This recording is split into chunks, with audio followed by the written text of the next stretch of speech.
Hey guys, welcome back to the Karvin Katers Cooking Channel. Today we have iced cinnamon buns. And as always, we have our mise en place here, and you can find that in the description box. We're going to start off by making our dough. We're going to begin by proofing our yeast first. I added a little bit of sugar to the water, my warm water, and then we're going to pour our yeast in there. We're going to let that build up those gases that we need to make sure that this dough holds some structure. And after about 3 or 4 minutes have passed, you see our yeast has proofed. We're going to start off with just a little bit of our flour. Then we're going to add our salt, some of our sugar. We're going to mix that up. Nice. And then we're going to pour our proofed yeast and some melted butter, followed by some water, as you guys will see in the description down below. I like to add these in segments just so I can control the moisture in the dough, because this is one of the things that you'd like to feel out.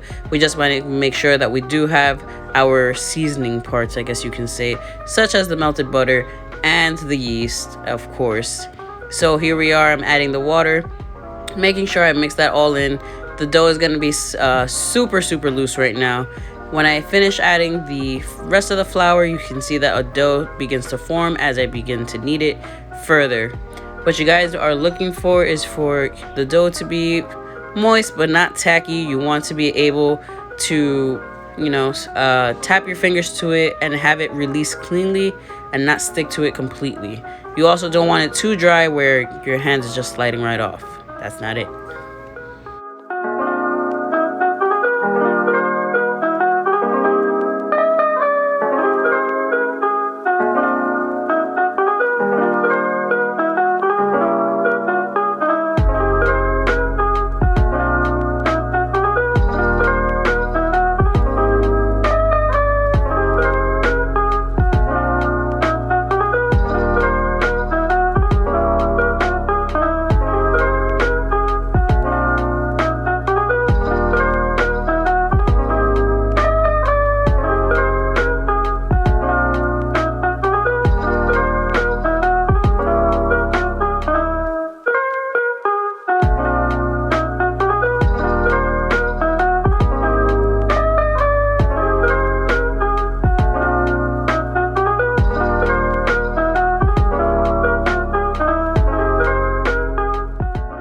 As you can see, I'm kneading this by hand. You guys want to make sure that you do this for about 5 minutes if you're really working it out, just because you want to be able to build up that gluten, and that's the resistance that you normally have, and that's when you're trying to roll out your dough.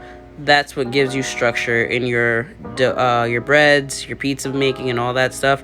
That's what gluten does, that protein.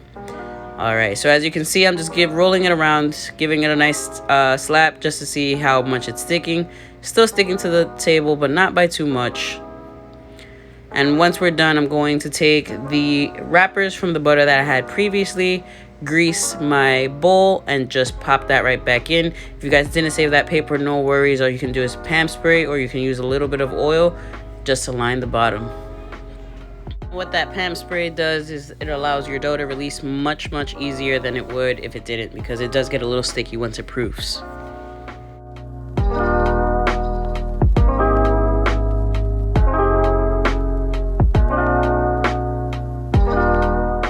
While that's resting for about 2 to 3 hours, what you want to do is begin making your cream cheese and vanilla bean icing. What I'm doing here is I'm splitting a vanilla bean and I'm taking the seeds out. I'm going to put that into my milk and evaporated milk mixture along with some white sugar. I'm going to allow that to steep. Now, the pods themselves, you do not want to throw those out because these are quite expensive. So what I'm going to do is I'm going to save those and just mix them with bourbon and make my own bourbon vanilla at home. Now, if you guys cannot find beans or you do not have them available for you, you guys can just use vanilla extract. I'd say about a teaspoon to a teaspoon and a half.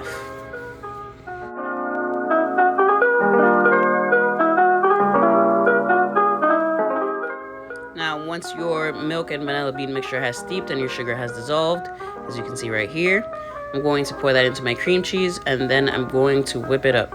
Now, as always, because I am impatient when it comes to baking, who isn't, except for bakers. But me, personally, you don't want to pour all of that milk right away because as you can see, it'll splatter all over the place. So the best way that I suggest you do this is pour about half of your mixture in, begin whipping with your cream cheese, and as it begins to become one cohesive mix, you can add, as you can see, look at me, I'm breaking it down now. You see, don't do what I do as I say. Once it begins to become one cohesive piece, you can add the rest of your mixture in so that it's not splattering all over the place. Now, if you don't mind the mess, then do exactly as I do.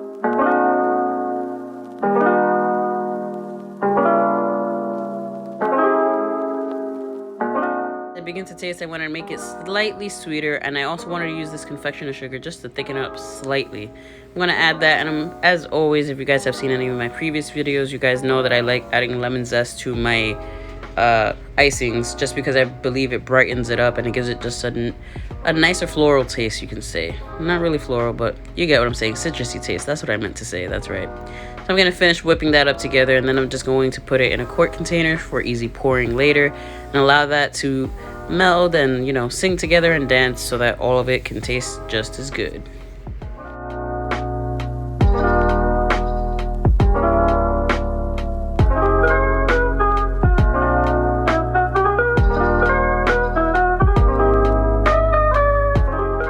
And now that I have my icing ready, I'm going to make the filling for the buns. We have some dark brown sugar along with our cinnamon, just breaking it up, making sure that I don't have too many large pieces, just as you know, brown sugar tends to clump up.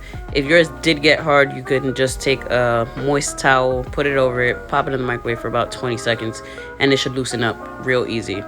So I'm gonna mix that up, and then we're gonna make our buns. Alrighty, now that the 2 and 3 hours have marked, I'm going to just put some bench flour down, knock the air out of my dough, not too much though. Roll this out slightly, just so I can, you know, spread this all out.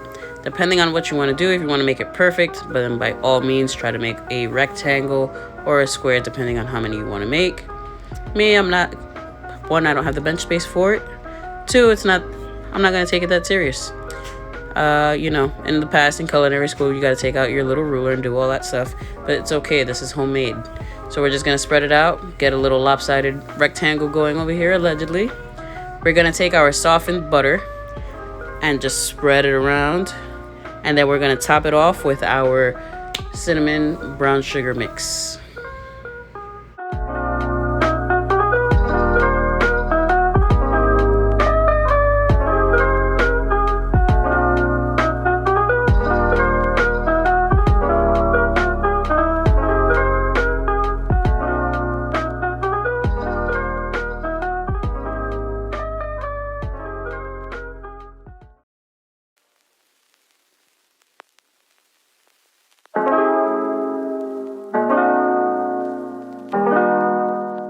Alright, and once we made that nice and even, what we're going to do is I'm taking a little roller, pastry pinwheel, that's what we call it, yeah, pastry pinwheel, or a pizza cutter, however you'd like to call it. I'm just going to make these lines as even as possible.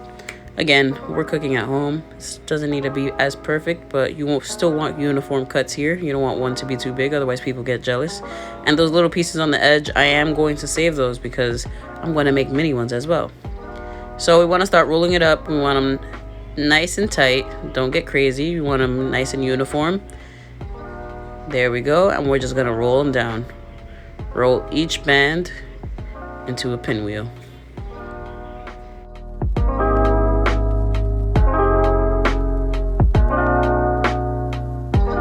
Alright, and once we have these nice and rolled up, we are going to let them proof for about another half an hour to an hour, depending on how hot your house is. These were pretty big and already proofed enough for me, so I just popped them straight into the oven because these were humongous. I popped them in for about 20 to 25 minutes at 350 degrees. That's the before picture, and here we are the after. As you can see, those were huge. All right, and now for the icing. As you can see, the first one I struggled a little bit with popping it out. Don't do that, I dented it. And all you gotta do is really just make sure that you get some air in there and then just pop them out. I'm lining them up, and I'm purposely going to drizzle this icing all over it so that I get it cascading off the rims of the buns, and also so that it can touch the bottom, so it mixes in with that cinnamon sugar caramel we got going on in the bottom.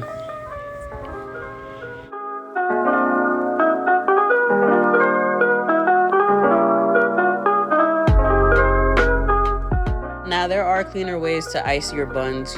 No pun intended. You guys can just literally take your buns and dip them upside down into your icing batch, or you guys can take a spoon and just ladle it over. Me personally, why not? Just pour it over. I like to see them nice and messy, the nice sticky buns all over the place. That's how I like it. But that's just me.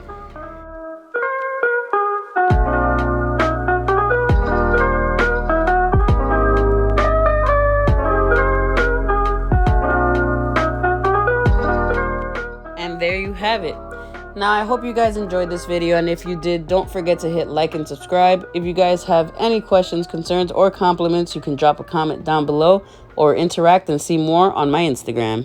Thank you guys.